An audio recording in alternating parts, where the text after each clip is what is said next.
Assalamualaikum warahmatullahi wabarakatuh. Perkenalkan, kami dari kelompok 5 ingin coba mempresentasikan hasil diskusi kami tentang manajemen pemasaran yang bertemakan masuk ke dalam pasar global. Sebelumnya di sini saya akan memperkenalkan terlebih dahulu nama-nama yang ada di kelompok 5, yaitu ada Yola Mustikarini, ada Ananda Putri Cahyani, ada Indira Dwi Agustin, ada Nabila Oktaviani, ada Dita Gia Melia, ada Ashifa Nurul Kamila, dan dengan saya sendiri Veronica Syafera. Nah, untuk poin penting pertama yang akan dibahas dalam materi ini yaitu tentang apa itu definisi pemasaran global. Definisi pemasaran global merupakan proses memfokuskan sumber daya, baik itu manusia, uang, ataupun aset fisik, dan juga tujuan-tujuan dari suatu organisasi untuk memperoleh kesempatan dan menanggapi ancaman pasar global. Nah, artinya apa? Dapat disimpulkan bahwa pemasaran global adalah sesuatu yang penting dan tidak dapat dihindari karena merupakan tuntutan perkembangan zaman dan pola bisnis masyarakat dunia. Nah, perusahaan yang masuk ke dalam pasar global market ini harus mempunyai manajemen pemasaran internasional sendiri sebagai salah satu modal untuk meniti kesuksesan dalam perdagangan antar banyak negara tersebut. Bagi perusahaan dengan ukuran atau jenis apapun yang ingin mendunia, mereka harus mengambil sederet keputusan. Nah, antara lain, yang pertama ada memutuskan untuk berekspansi ke luar negeri, lalu memutuskan pasar apa yang akan dimasuki, lalu ada juga memutuskan cara memasuki pasar, yang lalu ada memutuskan program pemasaran, dan yang terakhir ada memutuskan organisasi pemasaran. Nah, di sini saya akan menjelaskan tentang memutuskan untuk berekspansi ke luar negeri. Memutuskan untuk berekspansi ke luar negeri, terdapat beberapa faktor yang menarik perusahaan ke arena internasional. Yang pertama, beberapa pasar internasional memberikan peluang laba yang lebih tinggi dibandingkan pasar domestik. Yang kedua, perusahaan membutuhkan basis pelanggan yang lebih besar untuk mencapai skala perekonomian. Yang ketiga, perusahaan ingin mengurangi ketergantungannya pada satu pasar. Yang keempat, perusahaan memutuskan untuk menghadapi pesaing global di pasar domestik. Dan yang kelima, pelanggan berpergian ke luar negeri dan membutuhkan layanan internasional. Nah, sebelum mengambil keputusan untuk berekspansi ke luar negeri, perusahaan harus menyadari dan mempertimbangkan beberapa risiko.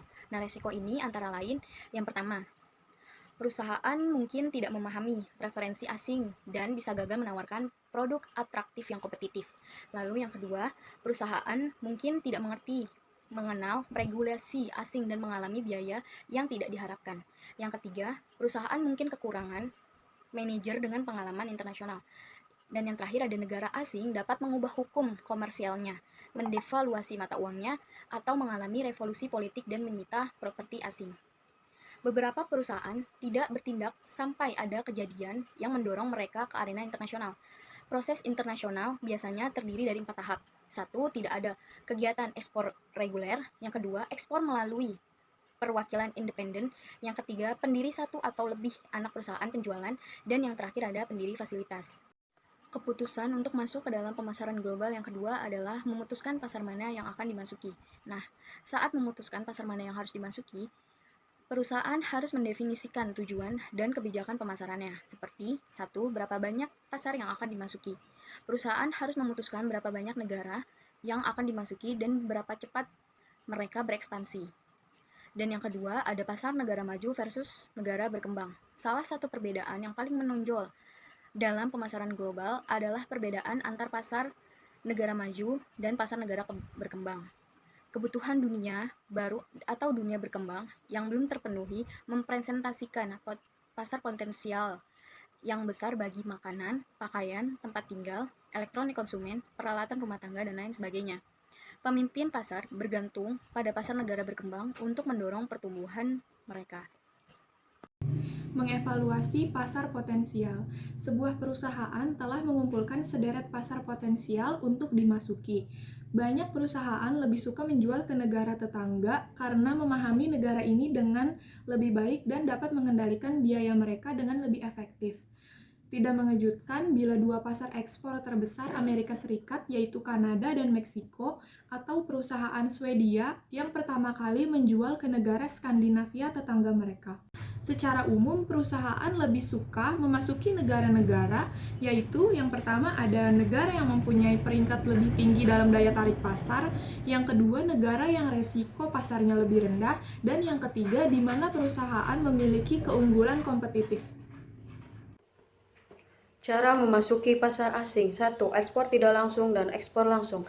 Cara normal untuk terlibat dalam pasar internasional adalah melalui ekspor. Perusahaan umumnya memulai dengan ekspor tidak langsung. Seringkali produk pokok seperti buah atau kacang dan sebagian di bawah kendali administratif mereka. Perusahaan manajemen ekspor setuju untuk mengelola kegiatan ekspor perusahaan guna mendapatkan upah. Ekspor tidak langsung mempunyai dua kelebihan. Yang pertama, investasi lebih kecil. Yang kedua, risiko lebih kecil. Perusahaan dapat melaksanakan ekspor langsung dengan beberapa cara. A. Departemen atau divisi ekspor berbasis domestik. B. Cabang atau anak perusahaan luar negeri. C. Perwakilan penjualan ekspor yang berpergian. D. Distributor atau agen yang berpusat di luar negeri. 2. Menggunakan strategi web global. Dengan web sekarang kita tidak perlu menghadiri pameran dagang internasional untuk memperlihatkan peralatan Anda ke luar negeri. Komunikasi elektronik melalui internet semakin luas menjangkau perusahaan besar dan kecil. Kemungkinan mereka menarik pelanggan baru di luar negara asal mereka mendukung pelanggan lama yang tinggal di luar negeri, mengambil sumber dari pemasok internasional dan membangun kesadaran merek global. Yang ketiga, pemberian lisensi. Lisensi adalah cara sederhana untuk terlibat dalam pasar internasional. Pemilik lisensi menerbitkan lisensi bagi perusahaan asing untuk menggunakan proses manufaktur, nama dagang, hak paten, rahasia dagang, atau hal berharga lainnya untuk mendapatkan komisi atau royalti. Pemberian lisensi masuk dengan risiko kecil. Pemegang lisensi mendapatkan keahlian produk atau nama produk atau merek terkenal. Baik, poin selanjutnya ada joint venture. Dulu, investor asing sering bergabung dengan investor lokal untuk menciptakan perusahaan joint venture atau usaha patungan, di mana mereka berbagi kepemilikan dan kendali. Selanjutnya ada investasi langsung. Bentuk terakhir keterlibatan luar negeri langsung adalah kepemilikan langsung fasilitas perakitan atau manufaktur di luar negeri. Perusahaan asing dapat membeli sebagian atau seluruh saham di perusahaan lokal atau membangun fasilitasnya sendiri. Selanjutnya ada memutuskan program pemasaran. Poin pertama yaitu standarisasi produk. Perusahaan internasional harus memutuskan besarnya biaya yang dibutuhkan untuk menyesuaikan strategi pemasaran mereka dengan kondisi lokal. Pada satu sisi, ada perusahaan yang menggunakan bauran pemasaran yang terstandarisasi secara global di seluruh dunia. Standarisasi produk, komunikasi, dan saluran distribusi menjanjikan biaya terendah. Pada sisi lain, ada bauran pemasaran teradaptasi di mana produsen konsisten dengan konsep pemasaran, berpendapat bahwa kebutuhan konsumen beragam dan menyesuaikan program pemasaran kepada setiap kelompok sasaran. Yang kedua, komunikasi. Perusahaan dapat menjalankan program pemasaran yang sama yang digunakan oleh pasar dalam negeri atau mengubahnya untuk setiap pasar lokal. Sebuah proses yang disebut penyesuaian komunikasi atau communication adaptation. Jika perusahaan menyesuaikan produk dan komunikasinya sekaligus, perusahaan terlibat dalam penyesuaian ganda atau dual adaptation. Yang ketiga ada harga. Perusahaan multinasional menghadapi beberapa masalah penetapan harga ketika melakukan penjualan di luar negeri. Mereka harus berhadapan dengan eskalasi harga, transfer harga, denda dumping, dan pasar abu-abu. Perusahaan mempunyai 3 pilihan untuk menetapkan harga di berbagai negara. Yang pertama, menetapkan harga seragam di mana saja, menetapkan harga berbasis pasar di setiap negara. Ketiga, menetapkan harga berbasis biaya di setiap negara. Yang keempat, ada saluran distribusi. Terdapat 3 penghubung antara penjual dan pembeli akhir. Yang pertama, kantor pusat pemasaran internasional penjual Departemen Ekspor atau diskusi internasional membuat keputusan mengenai saluran dan aktivitas pemasaran lainnya. Yang kedua, saluran antar negara. Membawa produk ke perbatasan dengan negara asing. Penghubung ketiga, saluran di dalam negara asing membawa produk dari titik masuk mereka ke pembeli dan pengguna akhir. Di sini saya akan menjelaskan pengaruh negara asal. Dalam pasar global yang semakin terhubung serta sangat kompetitif, pejabat pemerintah dan pemasaran sangat memperhatikan bagaimana sikap dan kepercayaan mengenai negara mereka mempengaruhi pengambilan keputusan konsumen dan bisnis. Pengaruh negara asal dibagi menjadi 2. Yang pertama, membangun citra negara. Pemerintah kini menyadari citra kota dan negara mereka mempengaruhi lebih dari sekedar bidang pariwisata dan mempunyai nilai yang penting dalam perdagangan. Menarik bisnis asing dapat meningkatkan ekonomi lokal, menyediakan pekerjaan, dan meningkatkan infrastruktur. Selanjutnya, pengaruh negara asal yang kedua, persepsi konsumen tentang negara asal. Pemasar global tahu bahwa pembeli mempunyai sikap dan kepercayaan berbeda tentang merek atau produk dari berbagai negara. Persepsi negara asal ini dapat mempengaruhi pengambilan keputusan konsumen secara langsung dan tidak langsung. Persepsi bisa dimasukkan sebagai atribut dalam pengambilan keputusan atau mempengaruhi atribut lain dalam proses. Jika produk merupakan produk dari Prancis, produk itu pasti penuh gaya.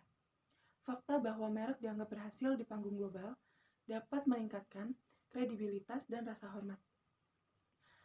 Pemasar harus melihat persepsi negara asal dari perspektif domestik dan asing. Materi selanjutnya yaitu memutuskan organisasi pemasaran. Pertama, Departemen Ekspor. Departemen Ekspor berinspirasi untuk mencukupi bermacam-macam layanan pemasaran, sehingga perusahaan dapat mengejar bisnis dengan semakin agresif. Yang kedua, Divisi Internasional. Divisi internasional dikepalai oleh presiden divisi yang menetapkan tujuan dan anggaran serta bertanggung jawab terhadap pertumbuhan internasional perusahaan. Yang ketiga, organisasi global. Manajemen dan staf korporat puncak, mereka merencanakan finansial manufaktur, kebijakan pemasaran, aliran finansial, dan sistem logistik di seluruh dunia. Kesimpulan, pemasaran global adalah proses memfokuskan sumber daya, yaitu manusia, uang, aset fisik, dan tujuan-tujuan dari suatu organisasi untuk memperoleh kesempatan dan menanggapi ancaman pasar global. Beberapa hal yang diperhatikan dalam memasuki dunia pasar global yaitu memutuskan untuk berekspansi ke luar negeri, maksudnya memutuskan pasar mana yang akan dimasuki, mengevaluasi pasar potensial, memutuskan program pemasaran, dan pentingnya pengaruh dari negara asal, dan memutuskan organisasi pemasaran. Baik, sekian presentasi dari kelompok kami. Bila ada salah, kami mohon maaf. Dan kepada teman-teman yang sudah menyimak dan memperhatikan, kami ucapkan terima kasih. Billahi taufiq wal hidayah, yakin usaha sampai. Wassalamualaikum warahmatullahi wabarakatuh.